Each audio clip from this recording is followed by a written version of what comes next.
I just want to remind everybody just to make sure, double check again that your phones are on do not disturb or vibrate so we don't interrupt Marty while she's giving her presentation. Are you familiar with your leadership mindset? Or are you still playing a perpetual game of hide and seek, trying to uncover it? We all carry leadership within us, and today we're going to uncover how to innovate, elevate, and activate that potential to guide ourselves through lives full of infinite possibilities. This session is crafted to equip you with not just new ways of thinking, but with actionable strategies to execute with precision. Whether you're looking to enhance your influence, foster growth, or transform your ideas into measurable results, you'll leave with powerful insights that will fuel your leadership journey. With over 3 decades of experience in administrative strategy and having coached more than 100 entrepreneurs since 2020, Marty has had the privilege of helping individuals unlock the leader within themselves. She's seen how the right mindset can turn challenges into opportunities and elevate ordinary efforts into extraordinary results. Today we're going to explore how you can innovate, elevate, and activate your leadership potential in ways that will leave a lasting and meaningful impact. Please join me in welcoming distinguished Toastmaster Marty Varela.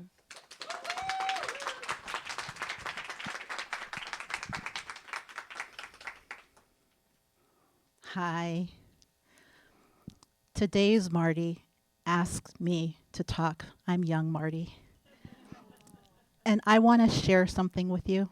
I want to share how much I love keys.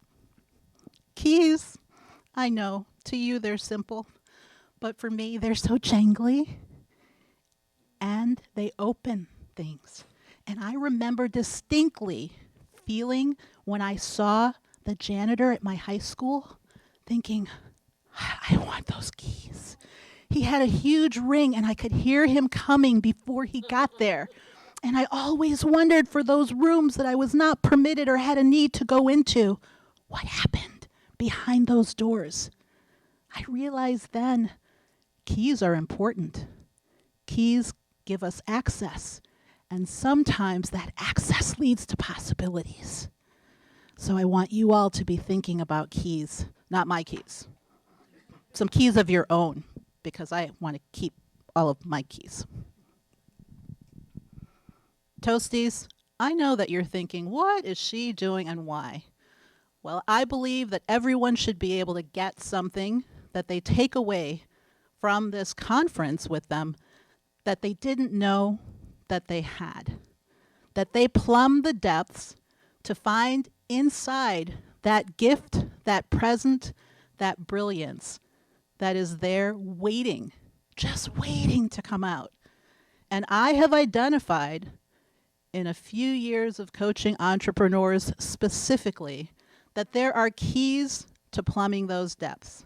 And you may have noticed because of the title what they are. But just yesterday, I was talking to one of our fellow Toastmasters, and they said, IEA. So if you leave with nothing, remember those letters because they stand for something. Innovate, elevate, activate. On the next slide, you'll see what I plan to do today in 5 parts. Hold on to your seats. We don't have a ton of time, and I have high expectations for what you're going to do. So on that first point of innovation, innovation is powerful. But you know what's necessary when you have to recognize what power means? Sometimes it requires a translation because we may not be so comfortable with power. I want you to set aside what you believe about power now. Pretend that you are a clean slate, because for my purposes, you need to be to take away the most from this session. Consider this.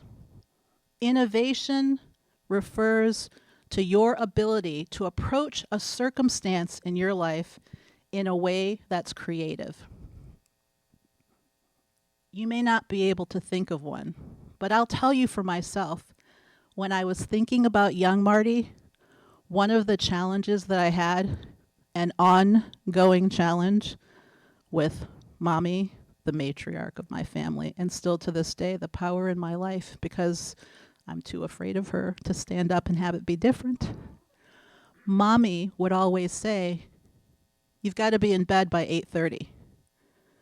This was my entire life, from the time that I was, I don't know, 4 or 5 and had consciousness of time until I drove away for college.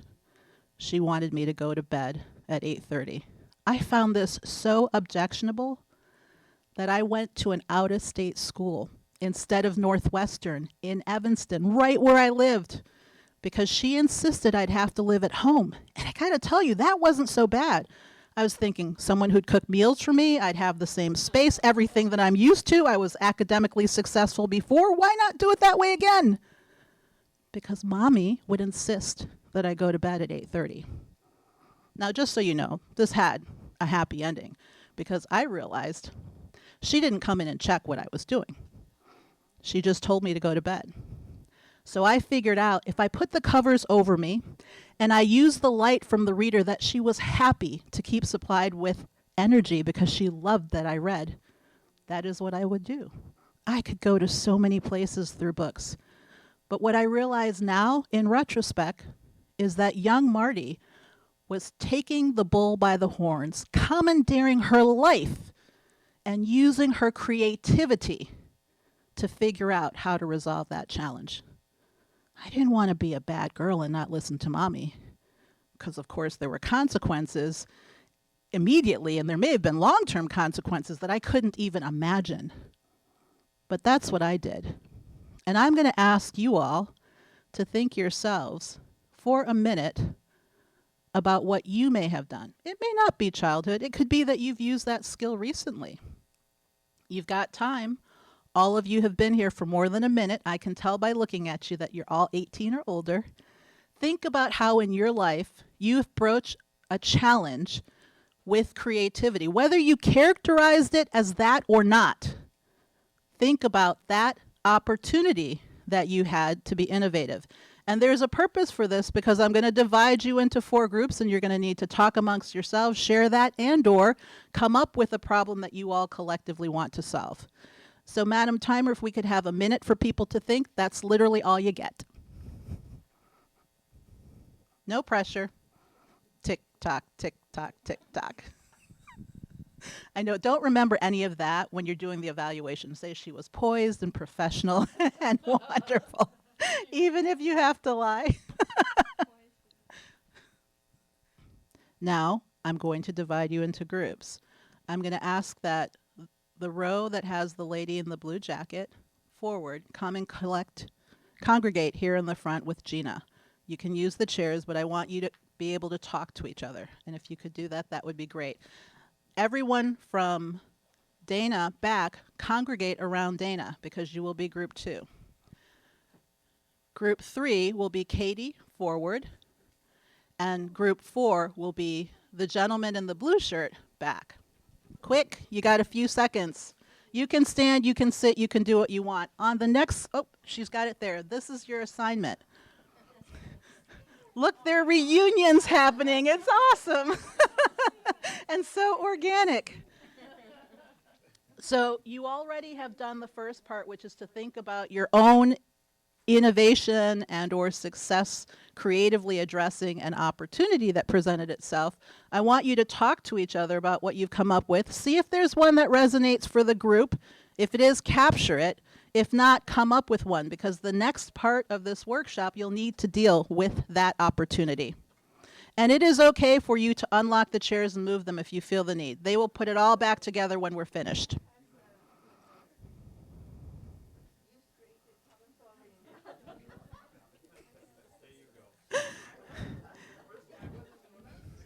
Time's up. Time's up. Time's up. Time's up. Put a pin in it. I hope you've all identified your opportunity. You can keep ruminating, because I'm going to talk to you for a little bit more, and then you'll go back to your groups and use that opportunity.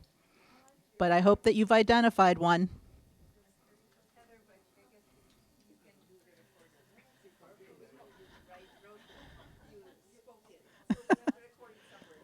Yeah, so that you have agreement on what it is and that you can refer to it in the next section.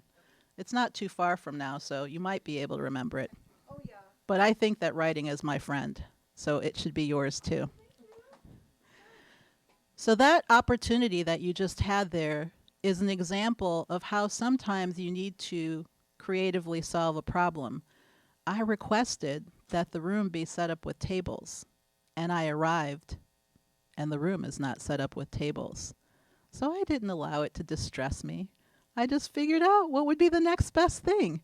And we had some people that unlocked the chairs and made a little circle for themselves, other people that were happy to stand. You all, as Toastmasters, used that inner leader. No one needed to tell you to do that, and you did it. I hate to say that I've proved that innovation is a useful thing that we all possess, but I proved that innovation is a useful thing that we all possess. So let's think about that next word, elevate. I gotta tell you, whenever I hear someone use that term, I think, hoity-toity. Really. Because it's one of those words that can sometimes mean nothing, and often it can mean everything. But in the context of your leadership mindset, what it really is that effort that you make to make connections. And you'll be able to see on the next slide that connections are all about adding meat to an idea that you have that may be responsive to the problem that you're looking to creatively solve. And I think back to my situation with my mother and my bedtime. And I don't know how it is that I figured out that she wasn't actually coming back to check. And thank goodness I'm 55 years old now, so there's no social service challenge for anyone going back and saying, "What kind of mother are you?" I got to tell you, that's material because my sister did indeed crawl out of our window on more than one occasion and left her pillows shaped as if they were a body, and my mother never found that out. Sadly, though, there were some times that Grandma Zita was the person that watched us while Mommy was working, and you couldn't pull anything over on Grandma Zita. She did check, and so then we knew my sister was out when she was supposed to be in. But think about that. When you're talking about connections, what can you do yourself, and how can you engage people to support you? Just like Jocelyn mentioned in her talk, that you don't just need to identify where you're going, but you need to determine who's going to go with you. And truth be told, Toasties, someone has to go with you, because a journey accompanied is so much more inviting and so much more profoundly rewarding. That doesn't mean that there won't be situations in your life where you need to go it alone, but sometimes it's nice to have a friend accompany you. That friend may be a bureaucrat that's going to get legislation made so that something happens for you. But that friend could be the little lady next door who comes in to feed your cat when you've got to work late unexpectedly. Thinking about elevation, I want all of you now in our next segment to take 10 minutes, look at that problem that you identified in the innovation section, and figure out what can you do to increase the likelihood that you are able to address that. Whatever that problem was, whatever that opportunity presenting to you is, how can you build so that you can elevate your response to it? Now, just as a little bit of a foreshadow, that last point, activation, that's where this all comes together, because you identify by creatively innovating to capture a situation. You elevate by looking for partnerships that help you to address the problem and potentially create growth opportunities. And then the activation is when you capture what it is that you're doing and figure out how you assess your efficacy. Because it is not helpful to create a tool if there's not a way to measure. But right now, focus on that problem and figure out what you might do collectively, And be aware there will be a report out opportunity for you. Each group will have 1 minute to report out, and what you need to report is your problem and some of the creative ways that you've identified to look for connections to solve that problem. Any questions on the assignment? 1, 2, 3, go. Time. It's time. It's time. Each group will have 1 minute to report back. We're going to start with group 4, go to 3, go to 2, and then 1. I cannot wait to hear from you. So group 4, you're on. You have 1 minute, and I will be ruthless. After all, I am a Toastmaster. Any of you who know me and know how much difficulty I have staying within a given time frame know just how ironic it is that I've turned on my inner timer today. So who's representing group 1? Stand up and come take the mic.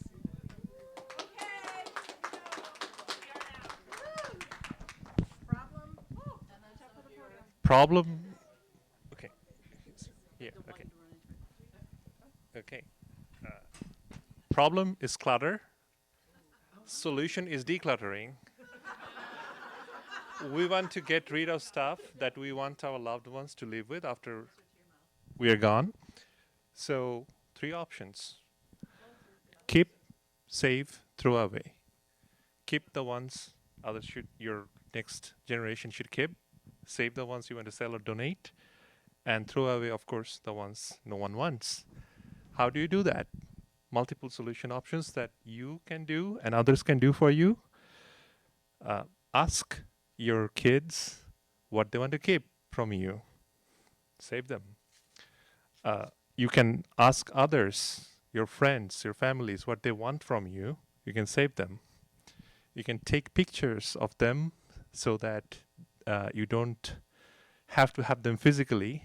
Sometimes a picture is worth it. And then maybe make videos of them so that you know how that resonated and how you lived your life with it. So all those are ways of decluttering your cluttered stuff. That's it. Thank you. Thank you. What a great example of how to do this. No pressure on you, group 3, but send your tribute down. Come on. We want to hear from you. Oh. We have to be especially tough on Mr. Vaughn. Fellow Toastmasters, I'm going to transport you back to my living room 12 years ago. Imagine, if you will, 2 small kids, ages 6 and 4, running around the apartment. Now, if you're a parent who's in an apartment, you're hyper aware of the fact that your kids have got an abundance of energy and they make noise. So telling them don't run around doesn't always work. So you have to come up with a creative solution. What do? Well, all of you lift your feet up right now off the floor. Lift them up because the floor is on fire.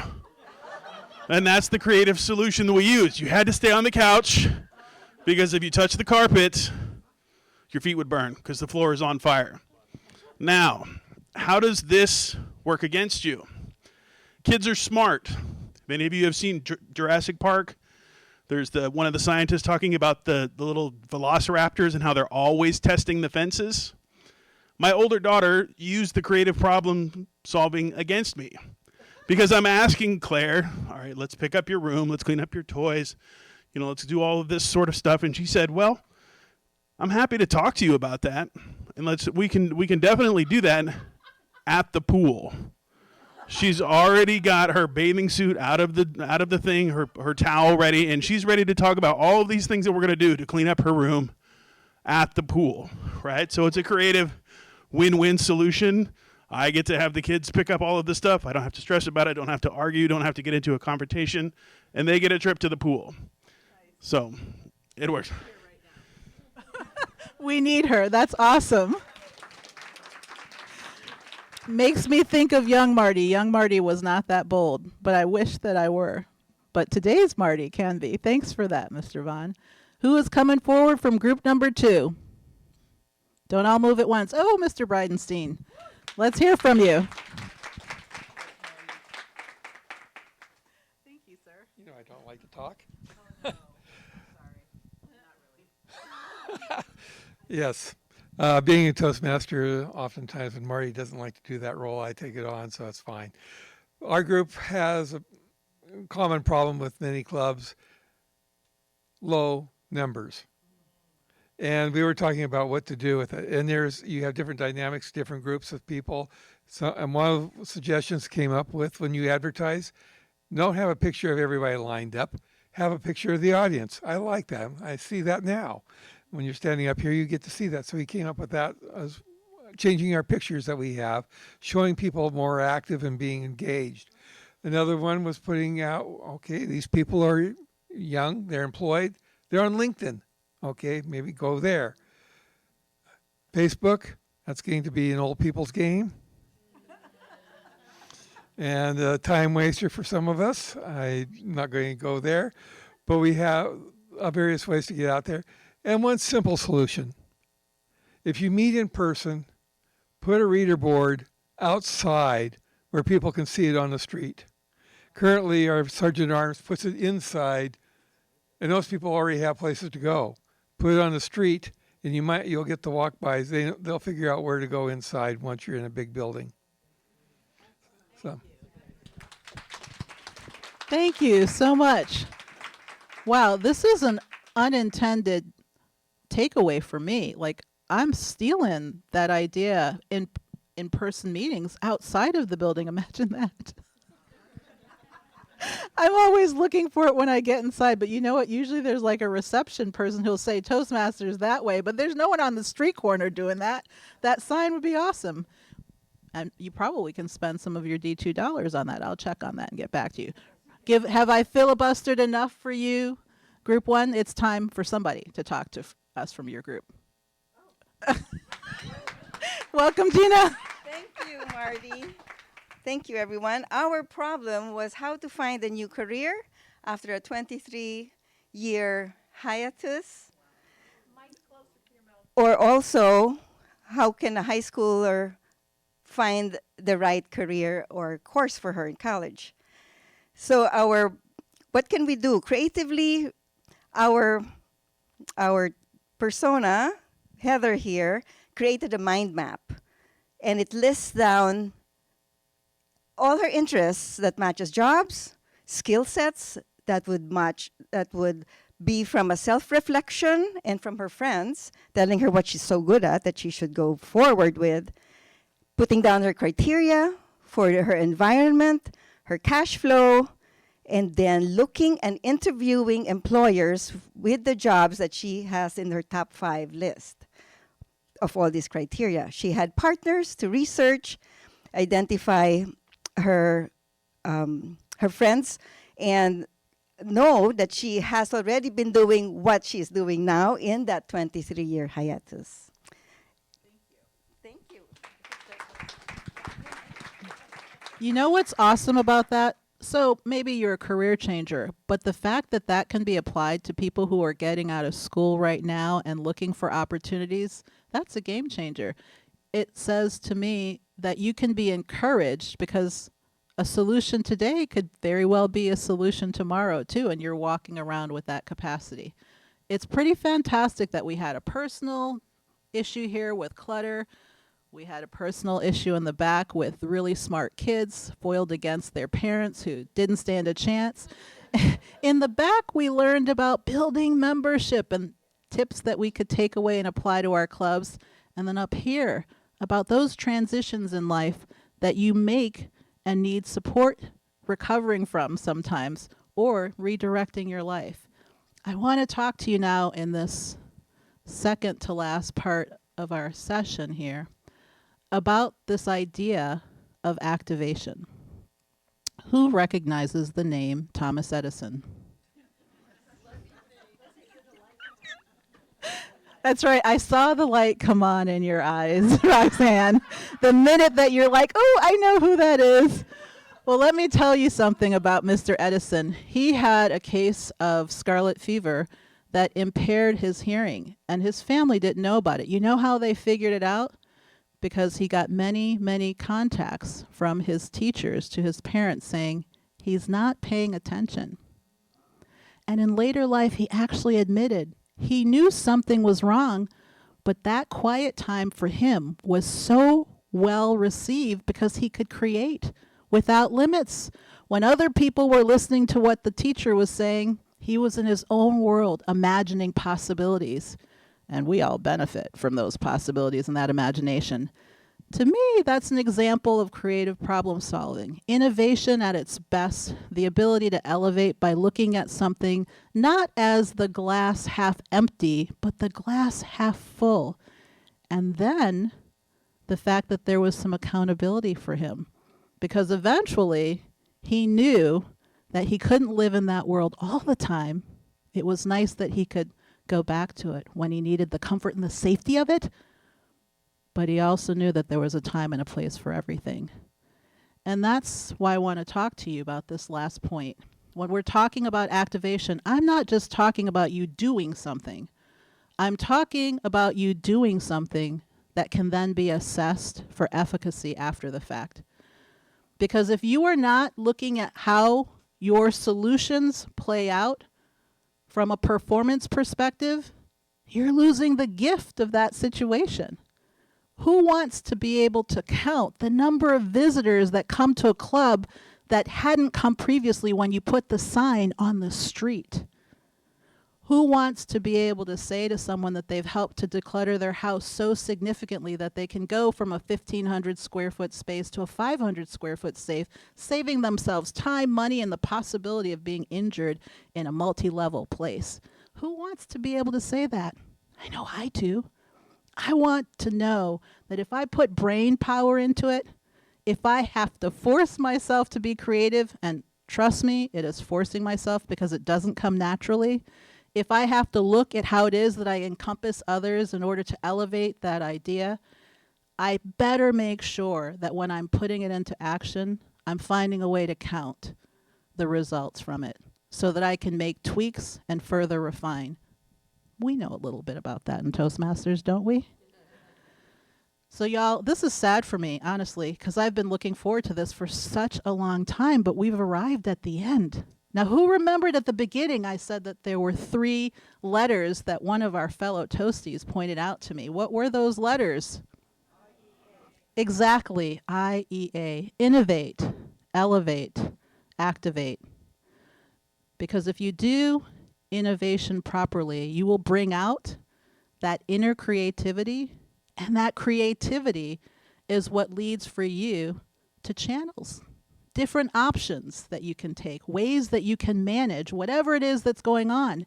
And the good news is that it's not all about Toastmasters or about your personal lives or about the other volunteer organizations that you'd better not be giving more time to than you give to Toastmasters, or whatever else is going on in your life.